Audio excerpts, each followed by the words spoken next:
A father, being on the point of death, wished to be sure that his sons would give the same attention to his farm as he himself had given it. He called them to his bedside and said, "My sons, there's a great treasure hid in one of my vineyards."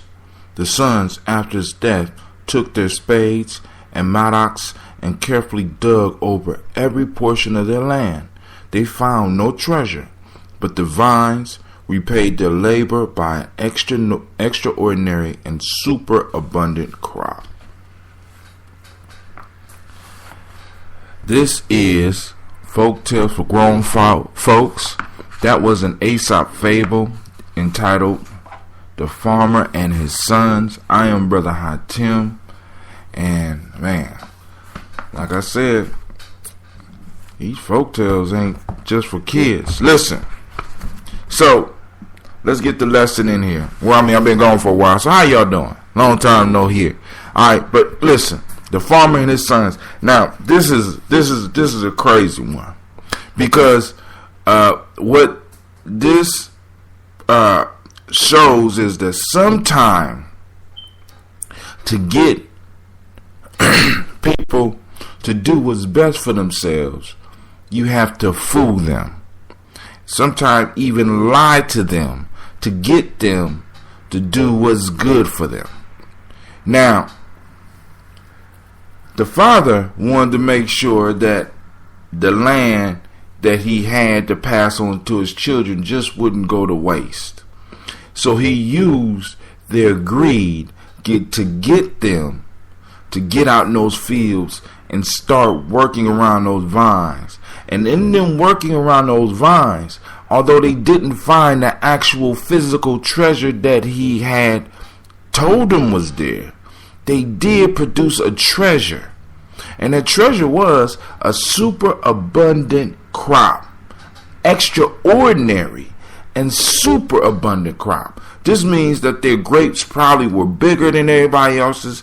This means that they had an abundance of them because they got out there in that field and they worked by looking for the treasure. They was digging around the vines, and then digging around the vines, they probably provided some nutrients that was needed to the plants. Now, although they didn't get the treasure, they did receive a treasure. See, but unfortunately for the father, if the children were foolish, they probably didn't recognize the treasure that they're receiving. That's a lesson for all of us. Many of us, we want certain things out of life, but we expect to get them in a certain way. And when they don't come in a certain way that we expect, we miss them. Because we're looking for them to come in the way that we see them in our imagination. But the beautiful thing about the universe is that the universe's imagination is greater than ours. So we receive blessings in all sorts and shapes and sizes and many different directions. Some of us were blessed because we went to jail. Some of us was blessed because we went to school. Some of us was blessed because of a tragedy that happened in our lives. Blessings come in many different disguises, and because many of us are wearing the hood of a fool, we don't recognize it. For example, these children, the father had to fool them to go out and tend their wealth.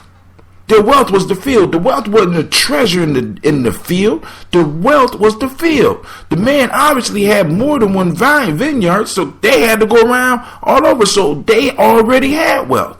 But he had to work on their greed. And the unfortunate part of it is that they are doing what I talked about in my last show. They're hustling from their stomach. And in order for the father to make sure that they could get a blessing, he had to fool them with something that would fill their stomach. So he told them immediately that if you go out into the field, you will find my treasure hidden in one of the vineyards. And they went out there and they hustled from the stomach. They hustled from the stomach. They hustled from the stomach. And hopefully, maybe one or two of them might have got the lesson. But those ones that are still continue to hustling with the stomach, they're going to sell the land because they weren't able to find the treasure. they're going to sell their inheritance. They're going to sell their wealth. They're going to basically give it away to somebody else. Many of us do the exact same thing. We're standing on our blessings and we're giving it away. We're walking in our blessing and we're giving it away. Listen, I'm trying to tell you, these folk tales are not for kids only. Oh my goodness, listen, the power that's in these, listen, get the wisdom, listen. And I can't wait to hear one of yours. So take some time, find a fable, send it in to me. I'll air it. It don't have to be long. I'm looking forward to your comments. Check me out at www.geomyjourney.com. Also, check me out on the Google Play Store. You can download my app. If you have an Apple device, I will send you the link so that you can get my app. Stay up with me. Let me know what's going on with you. Share your wisdom with the world. Stop hiding your light. Stop hiding your light. This brother Tim, and I am saying peace.